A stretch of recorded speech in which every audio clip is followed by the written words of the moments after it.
பிரியவா போற்றி, பிரியவா போற்றி, பிரியவா எந்நாட்டவர்க்கும் இறைவா போற்றி, இறைவா போற்றி, இறைவா சர்வஜா சர்வவியாபி மகாபெரியவா சரணம், மகாபெரியவா சரணம், சர்வஜா சர்வவியாபி மகாபெரியவா சரணமாய பிறப்பருக்கும் மகாபெரியவா போற்றி, மாய பிறப்பருக்கும் மகாபெரியவா போற்றி. அப்பார்கண்ட சிந்தும் ஞானதம் சாந்திரப்பணம் ஸ்ரீ சந்திரசேகர குரும் பிரணவாமதம் கலியுதயம் காட்சிமணி யூடியூப் சேனல் பிரத்யேகமாக மகாபீட பக்தருக்கு ஏற்பட்ட கொண்டிருக்கும் அனுபவங்களை ஒவ்வொரு நாளும் ஒரு அனுபவத்துக்கு ஒரு தலைப்பு. அனுபவத்தோட தலைப்பு அப்பராக நடிக்க பெரியவாதான் காரணம், அப்பராக நடிக்க பெரியவாதான் காரணம். இந்த சேனலுக்கு சப்ஸ்கிரைப் பண்ணாலும் பண்ணுங்கள், தானே பாருங்கள். நால்வர் அப்படின்னு அப்பர் சுந்தர மாணிக்க வாசகர் அந்த மாதிரி இந்த சிவாஜி கணேசன் அவரோட ஆட்டோபயோகிராஃபியை இந்த ஒரு எக்ஸ்பீரியன்ஸை எழுதியிருக்கார். அவர் அவரோட ஆட்டோகிராஃபிக் எழுதுறதுல நிறைய அவர் கோஆர்டினேட் பண்ணவர் டிஎஸ்என் அப்படிங்கிற ரிப்போர்ட்டர் அப்படிங்கிறார். டிஎஸ்என் ரிப்போர்ட்டர் போட்டால் எங்கெங்கேயோ போகுது, கூகுளில் கண்டுபிடிக்க முடியல. பெரியவா அனுகிரகத்தில் யாருன்னு நான் கண்டுபிடிச்சிட்டேன். அவர் டிஎஸ் நாராயணசுவாமி அப்படிங்கிறவர், அதுதான் டிஎஸ்என். அந்த டிஎஸ் நாராயணசுவாமிக்கு சிவாஜிக்கு ரொம்ப வேண்டப்பட்டவர் போல இருக்குது. அவர் அவருடைய எக்ஸ்பீரியன்ஸை, சிவாஜியோட எக்ஸ்பீரியன்ஸை, சிவாஜி கணேசன் நடிகர் திலகம் சிவாஜி கணேசனோட எக்ஸ்பீரியன்ஸை அதில் அந்த ஆட்டோபயோகிராஃபியில் வந்திருக்கான். அதை அதை எழுதுறதுக்காக அந்த டிஎஸ் நாராயணசாமி டிஎஸ்என் சிவாஜி கிட்ட கேட்டிருக்கார், நீங்கள் திருவுருட்செல்வர் அந்த மூவியில் அப்பர் அப்படிங்கிற ரோலில் நடிச்சிருக்கீங்க, அது காஞ்சி பெரியவாளோட அனுகிரகம்னு அதில் சொல்லியிருக்கீங்களே, அது எப்படி அப்படின்னு அது கேட்டாராம். அதுக்கு சிவாஜி கணேசன் சொல்கிறாராம், அவர் சொல்கிறார், இதெல்லாம் அப்படியே நான் இப்போ சொல்கிறேன். அப்படி கேட்டது அப்படி. ஒரு நாள் காஞ்சி மடத்துலேருந்து இவர் வீட்டுக்கு ஃபோன் தான், மடத்து மேனேஜர் ஃபோன் பண்ணியிருப்பார் சிவாஜி கணேசன் வீட்டுக்கு. மகாபிரியா உங்களெல்லாம் பார்க்க சொல்கிறார், அவருடைய உத்தரவு அப்படின்னு ஃபோன் பண்ணி வச்சுட்டா.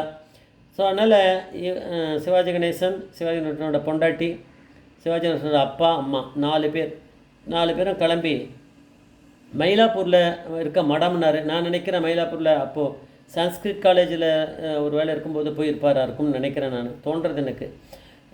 அங்கே போனோன்னா அப்போ இவ பார்க்க முடியல. பெரியவா உள்ள ஒரு ரூமில் உட்காந்துட்டுருக்கா, ஏதோ பேசிகிட்டு இருக்கா அப்படின்ற மாதிரி தெரிஞ்சுது. இவ இன்னொரு இடத்துல காமிச்சு இங்கே இருங்கோ அப்படின்னு சொன்னாலாம். அந்த ரூமில் உட்காந்துருந்தாலாம். அது கொஞ்சம் சாயங்கால வேலையாக தான் இருக்கணும்னு நினைக்கிறேன். ஏன்னு கேட்டால் அப்போது திடீர்னு அங்கே பெரியவா டிஸ்கோர்ஸ் பண்ணிட்டு இருந்தா அப்படின்னு அது வருது. அப்போ எனக்கு சான்ஸ்கிரிட் காலேஜ் தான் தெரிஞ்சுது. பெரியவா டிஸ்கோர்ஸ் பண்ணிட்டு இருக்கார், உபன்யாசம் பண்ணி முடிச்சுட்டாரு. இவ உள்ளே வந்திருக்கான்ற நியூஸ் அவள் கொடுத்துருப்பாளே. அதனால் அது முடிச்சு இவளை பார்க்குறதுக்கு கொஞ்சம் முன்னாடி கரண்ட்டு போயிடுதான். 1 மணி நேரம் அவள் வெயிட் பண்ணியிருக்கா. பெரியவா பார்க்கணும்னா எப்படி பரமேஸ்வரன், அதனால் அவள் 1 மணி நேரம் ஆகிருக்கு போல இருக்குது. கரண்ட்டு வேறு கட்டாகிடுது. ஒரு விளக்க ஒரு கையில் தண்டம், ஒரு கையில் அரிக்கேன் லைட், அது விளக்க பிடிச்சிட்டு பெரியவா அங்கே வந்தாலாம். ஒரு ரூமில் உட்காந்துட்டாலாம்.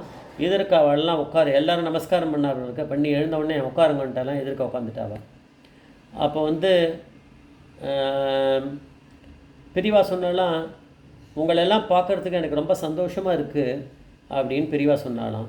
அப்போ பெரியவாளே கண்டினியூ பண்ணியிருக்கா, நீ அதாவது சிவாஜி கணேசனை பார்த்து சொல்கிறார் பெரியவா, நீ திருப்பதி, திருவானைக்கா, புன்னைநல்லூர், தஞ்சாவூரில் இருக்க மாரியம்மன் கோவில், இங்கெல்லாம் நான் போயிருக்கேன். அங்கே யானைகள் இருக்க யானைகள் எனக்கு மாலை போட்டிருக்கு. நான் ஒவ்வொரு கோயில்லையும் கேட்டிருக்கேன், இந்த யானையை யார் கொடுத்தா? பெரியவாளுக்கு தெரியாதா? பரமேஸ்வரனுக்கு இருந்தாலும் இந்த மாதிரி ஒரு அனுகிரகம் பண்ணணுன்னு பெரியவா நினச்சிட்டான்னா யாராலையும் தடுக்க முடியாது. பெரியவா தானே அனுகிரகம் பண்ணணும்னு நினச்சிருக்காரு. இதெல்லாம் யார் கொடுத்தான்னு அவளை கேட்டேன். அவள் எல்லாம் ஒரே மாதிரி ஒவ்வொரு கோவில்லையும் ஒரே மாதிரியே சொன்னான். அது நீ தான் கொடுத்தது. அதான் சிவாஜி கணேசன் சொல்கிறார், நீ தான் கொடுத்தது. எப்பேற்பட்ட உனக்கு மனசு இது? இந்த மனசு யாருக்கும் வந்துடாது.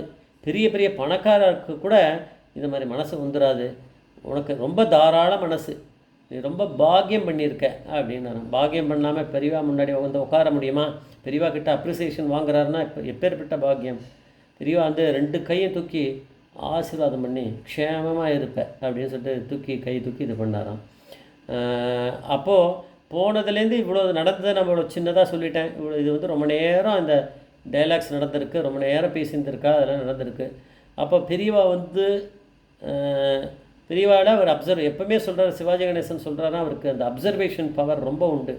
சில பேர் தான் அப்சர்வேஷன் பண்ணுவார், சில பேர் காரியத்தை பார்த்துட்டு வெளில வந்துடுவார், போகிற காரியம் வேணால் போகிறோம் அப்படின்னு. அதோட சில பேர் வந்து அந்த இடத்துல சுச்சுவேஷன் எப்படி இருக்குது, என்ன பண்ணுறார், அவர் எப்படி, அவருடைய மேனரிசம் எப்படி இருக்குது, இதெல்லாம் பார்த்துப்பார் அவர்.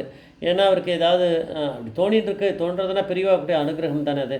அதனால் பெரியவா எப்படி வந்து அங்கே இவர்கிட்ட பேசியிருந்த போது அவருடைய ரியாக்ஷன், அவர் எப்படி இப்படி நடந்துட்டார், அவருடைய மேனரிசம் எல்லாத்தையும் ரொம்ப கீனாக சிவாஜி பார்த்துட்டாரான் சிவாஜி கணேசன். அதனால் பின்னாடி இவருக்கு திருவருட்செல்வர் வந்திருக்கு அந்த ஆப்பர்ச்சுனிட்டி.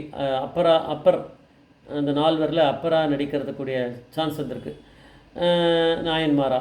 அப்போ அந்த அப்பரா அவர் நடிக்கும்போது யாருக்குமே அப்பரை யாரும் பார்த்ததில்லை. அப்போ எப்படி அப்பர் மாதிரி இவர் நடித்தார்ன்றத எல்லோரும் கேள்விப்பட்டு என்னென்னு கேட்கும்போது அப்போ தான் சொன்னாரான், நான் ஒன்றும் பண்ணல, எதுவும் தேடி போகலை, மகாபிரிவாவில் வந்து நான் மயிலாப்பூரில் தரிசனம் பண்ணேன்.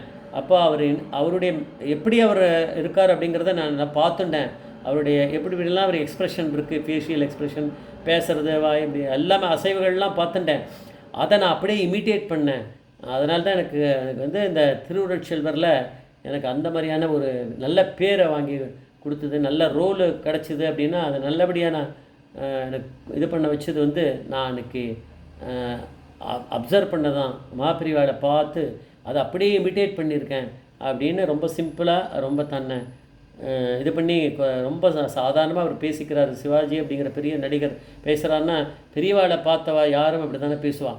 அதனால் எப்பேற்பட்ட ஒரு அணுகம். அப்பராக நடிக்க பெரியவா தான் காரணம். அப்புறம் தான் எனக்கு அப்புறம் நடிக்கிறதுக்கு சான்ஸே கிடச்சிருக்கு. பெரியவா எப்படி பண்ணுறாளோ அதே மாதிரி பண்ணியிருக்கார் அப்படின்னா எப்பேற்பட்ட ஒரு அனுபவம். ஜெய்சங்கர் மகாபிரிய பாதவேஸ்வர்.